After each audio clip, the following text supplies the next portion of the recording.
ఏ ప్రభుత్వం అధికారంలో ఉన్నా తప్పు జరిగితే సోషల్ మీడియా వేదికగా పోస్టు చేస్తున్నారు. ప్రజలు దాన్ని చదువుకొని తెలుసుకుంటున్నారు.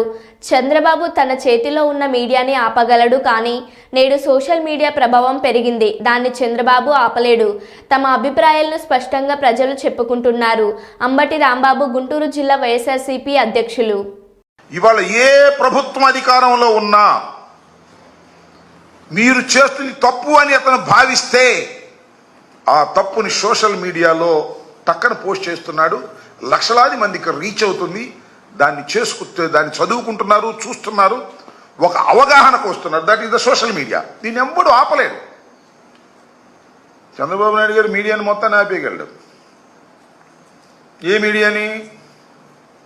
తన చేతిలో ఉన్న మీడియాని, టీవీల్ని, పత్రికల్ని, వీటన్నిటినీ కట్టుదిట్టం చేయగలిగినటువంటి శక్తిమంతుడు చంద్రబాబు నాయుడు గారు. వాటన్నిటినీ కట్టుదిట్టం చేసి ఆయన పెద్ద నాయకుడిగా నిరూపించుకునేటటువంటి ప్రయత్నం చేశాడు.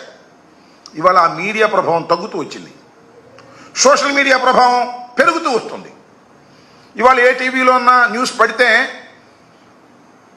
దానికన్నా ముందు సోషల్ మీడియాలో వచ్చేస్తుంది. సోషల్ మీడియా ద్విగుణీకృతంగా సమాజంలోకి వచ్చేసింది. దానివల్ల అనేక లాభాలు జరుగుతూ ఉన్నాయి. కమ్యూనికేషన్ విపరీతంగా పెరుగుతూ ఉన్నది. తమ అభిప్రాయాల్ని స్పష్టంగా ప్రజలు చెప్పుకునే పరిస్థితి వస్తుంది. This is the social media.